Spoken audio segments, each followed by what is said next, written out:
दोस्तों नमस्कार। Let's crack UP exams में आपका स्वागत है। पारिस्थितिकी और पर्यावरण हम लोग देख रहे थे, इन्वायरमेंट इकोलॉजी, और उसके एमसीक्यूज़ हल कर रहे थे। उसी क्रम में ये चौथा वीडियो है और आइए शुरू करते हैं। आप लोग अपने ऑप्शंस, जब तक लाइव नहीं आता मैं, जब तक रिकॉर्डेड वीडियोज़ आएंगे, अपने ऑप्शंस आप उसी भांति जैसे चलता था लाइव में लगाते जाएँ और उससे पता चलता रहेगा आपकी तैयारी कैसी है। पेंसिल बनाने में निम्नलिखित में से किस वृक्ष की लकड़ी का प्रयोग किया जाता है? पेंसिल बनाने के लिए किस वृक्ष की लकड़ी का प्रयोग किया जाता है? सी इसका उत्तर है, सीडार। ओके, सीडार चीड़ परिवार का कोड। देखिए इसमें ऑप्शन में चीड़ भी होता तो भी सही रहता। सीडार जो है चीड़ परिवार का कोणधारी किस्म का वृक्ष है। कोणधारी वनों के बारे में हमने आपको कल बताया था। टैगा वन जो होते हैं उन्हीं को कोणधारी वन कहते हैं। शीतोष्ण कटिबंध में जो ऊपरी भाग में पाए जाते हैं, जो पश्चिमी हिमालय और भूमध्य क्षेत्र में पाए जाते हैं, जिसका उपयोग पेंसिल निर्माण में किया जाता है। क्या? सीडार। देवदार की बात करें तो शंकुधारी वृक्ष ये भी है, तथा आबूनस उष्णकटिबंधी, जो आबूनस है वो उष्णकटिबंधी सदाबहार वन है, वन का वृक्ष है। और टीक एक उष्णकटिबंधी पर्णपाती या मानसूनी वृक्ष है। ठीक है, सागौन, टीक एक जो है उष्णकटिबंधी पर्णपाती या मानसूनी वृक्ष है। भारत में घड़ियालों का प्राकृतिक आवास कौन सा है? पूछा गया है प्रश्न, अच्छा प्रश्न है। भारत में घड़ियालों का जो प्राकृतिक आवास स्थल है कौन सा है? तो वो चंबल नदी में ये पाए जाते हैं। कहाँ? चंबल नदी में।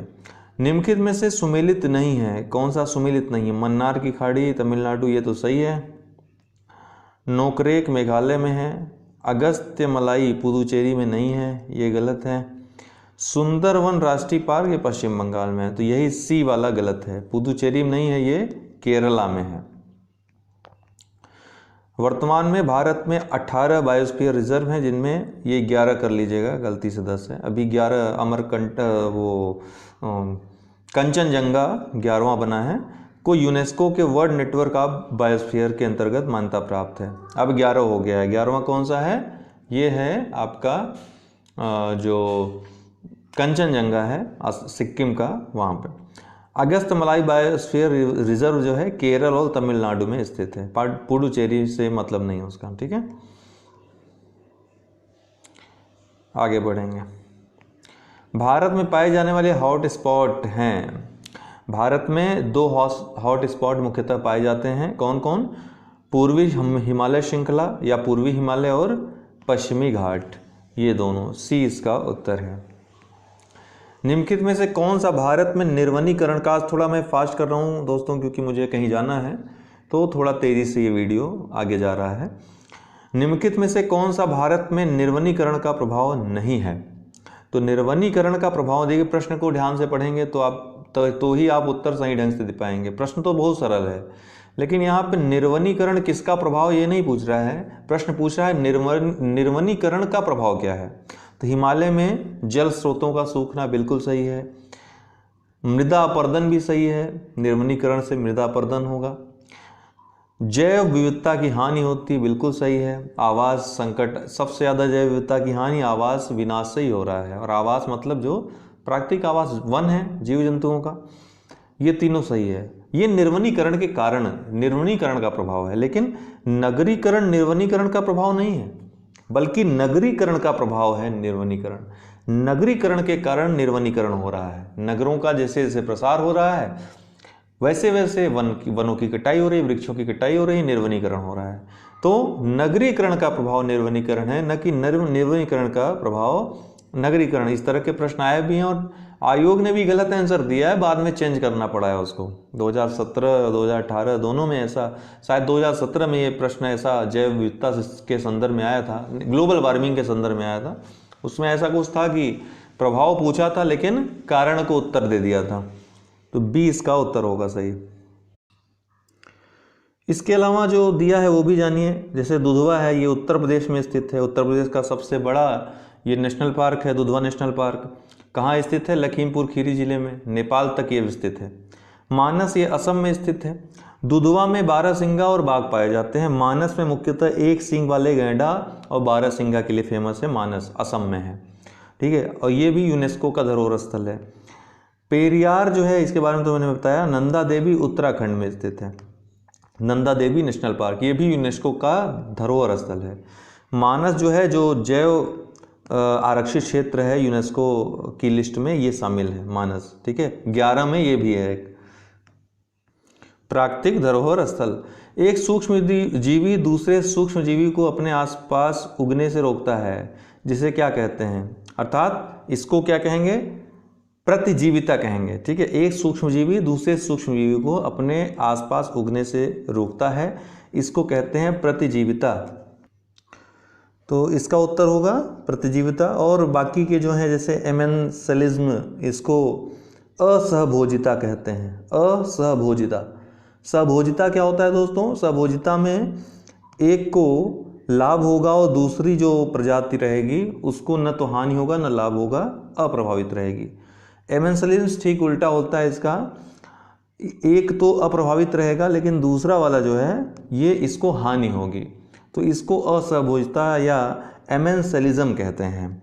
और आपकी सहोपकारिता या सहभोजिता जिसको कहते हैं, इसमें एक दूसरे की हेल्प करते हैं, आगे बढ़ने में मदद करते हैं, विकास में, ठीक है ना। पारितंत्र शब्द का निम्नलिखित में से सर्वोत्कृष्ट वर्णन कौन सा है। ये 4 ऑप्शन आपके सामने है, सर्वोत्कृष्ट वर्णन कौन कर रहे हैं। अब यहाँ पर सर्वोत्कृष्ट जहाँ लग जाता है, इसका मतलब है कि चारों कहीं ना कहीं वर्णन कर रहे हैं पारितंत्र का। अब आपको मोस्ट अप्रोप्रिएट इसमें से कौन सा वर्णन है वो चुनना है। तो ऐसे प्रश्नों में आप ध्यान दीजिएगा, किसी को यहाँ पर गलत नहीं मानना है आपको, बल्कि देखना है कि सबसे बढ़िया किसने परिभाषित किया है। तो एक दूसरे से अन्योन्य क्रिया करने वाले जीवों का एक समुदाय, ये पर्याप्त नहीं है। पृथ्वी का वह भाग जो सजीवों द्वारा आवासित है, ये भी पर्याप्त मतलब पूर्ण नहीं है। किसी भौगोलिक क्षेत्र के वनस्पति जात और प्राणी जात, ये भी पर्याप्त नहीं है। केवल ये होना पर्याप्त नहीं, बल्कि अंतःक्रिया, इनकी जो भूमिका है वो संपूर्ण बनाएगी इसको। जैसे जीवों का समुदाय, समुदाय जहाँ पर आता है वहाँ पर अपने आप जो है एक सहयोग, परस्पर अंतःक्रिया की भावना अपने आप समुदाय में ये परिलक्षित होती है। साथ ही वह पर्यावरण जिसमें वे रहते हैं और अंतःक्रिया, तो इसमें जो है सबसे मोस्ट एप्रोप्रिएट आंसर डी होगा आपका। लानोस तथा कंपोज घास किस बायोम के अंतर्गत आते हैं। लानोस और कंपोज ये दोस्तों उष्णकटिबंधीय घास बायोम से संबंधित हैं। कहाँ पर पाए जाते हैं तो आपको पता ही है, लेकिन ये कौन से हैं, तो उष्णकटिबंधीय घास बायोम हैं। इनको हमने भूगोल में विस्तृत रूप से बताया था।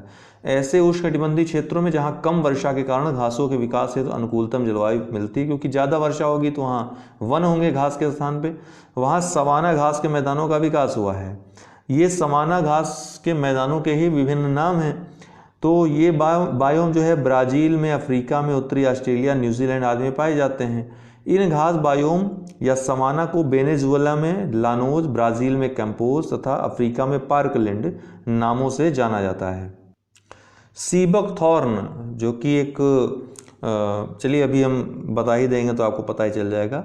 ऑप्शन में पहले पढ़ते हैं। सीबक थॉर्न के बारे में निम्न में से क्या असत्य है। यह भारत में लेह बेर के नाम से मशहूर एक पर्णपाती झाड़ी है। देखिए पहले आप अपना उत्तर चुन लीजिए, फिर मैं आपको बताता हूँ। देखिए पहला ऑप्शन बिल्कुल सही है, आपको असत्य चुनना है। तो यह लेह बेर के नाम से मशहूर है और एक पर्णपाती झाड़ी है।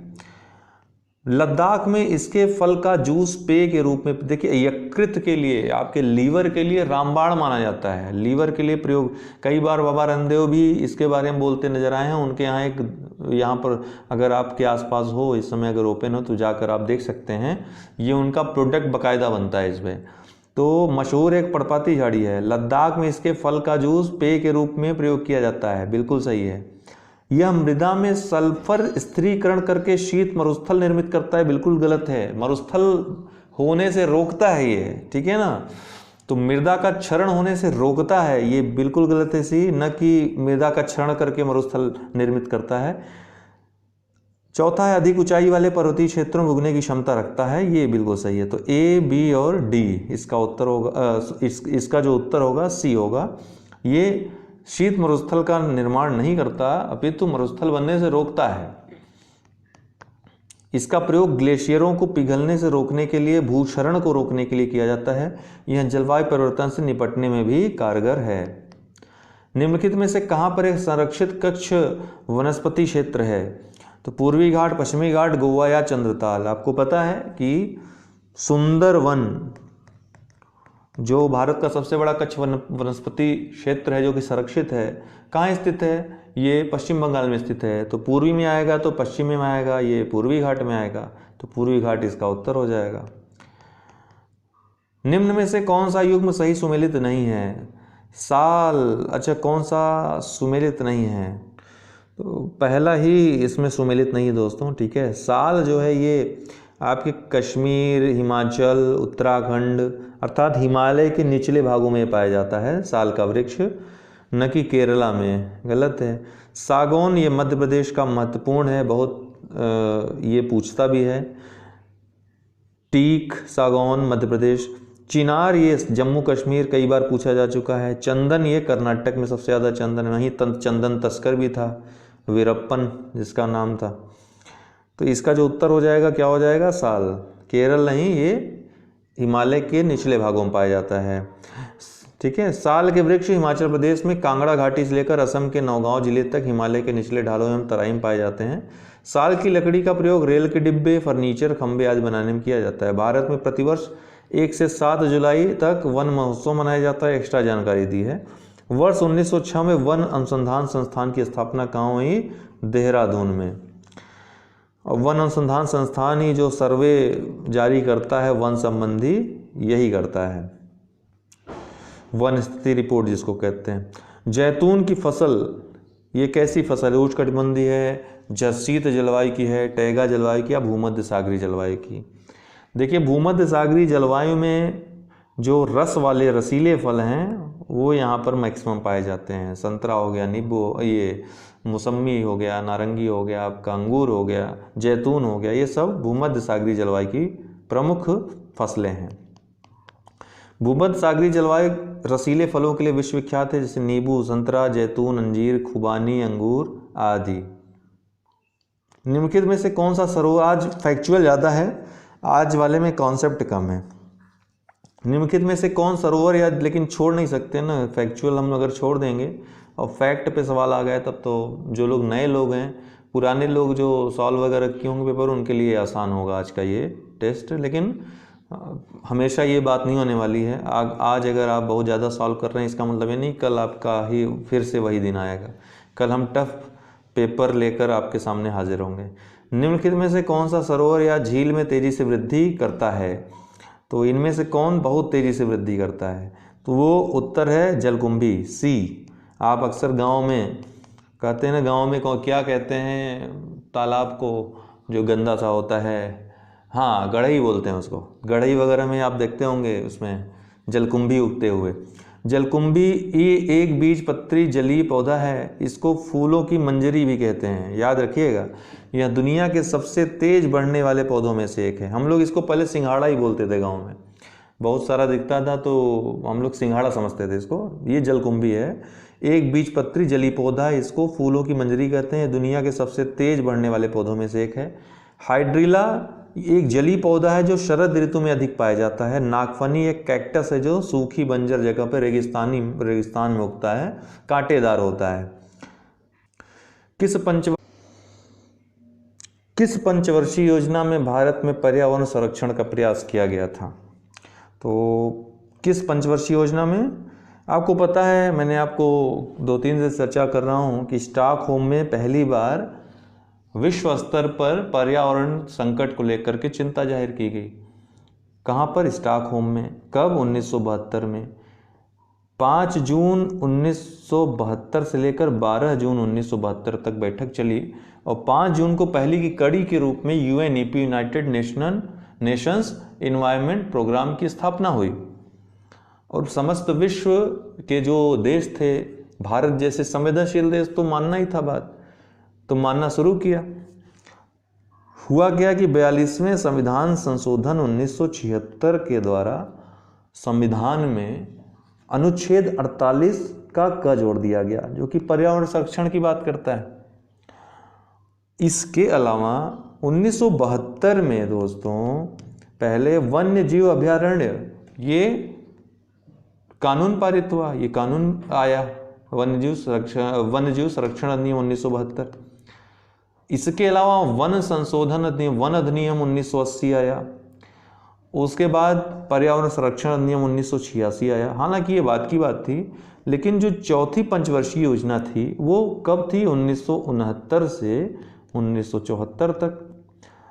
तो ये जो घटना हमने आपको बताया कि 42वां संविधान संशोधन अधिनियम जो आया वो चौथी में आया, ठीक है, चौथी पंचवर्षीय योजना में। हालांकि 1976 में आया था वो, ठीक है, लेकिन इसके लिए प्रयास जो है चौथी से शुरू हो गए थे। और 1972 में वन जीव संरक्षण अधिनियम, 1972 में ही वैश्विक स्तर पर प्रयास शुरू हो गए थे, तो भारत भी उसमें सम्मिलित हुआ था। तो चौथी में मुख्यतः इसमें जो ऑप्शन है उसमें सबसे अप्रोप्रिएट है चौथी, जिसमें सबसे ज़्यादा प्रयास किए गए, पहली बार प्रयास किए गए, वैश्विक स्तर पर प्रयास किए गए।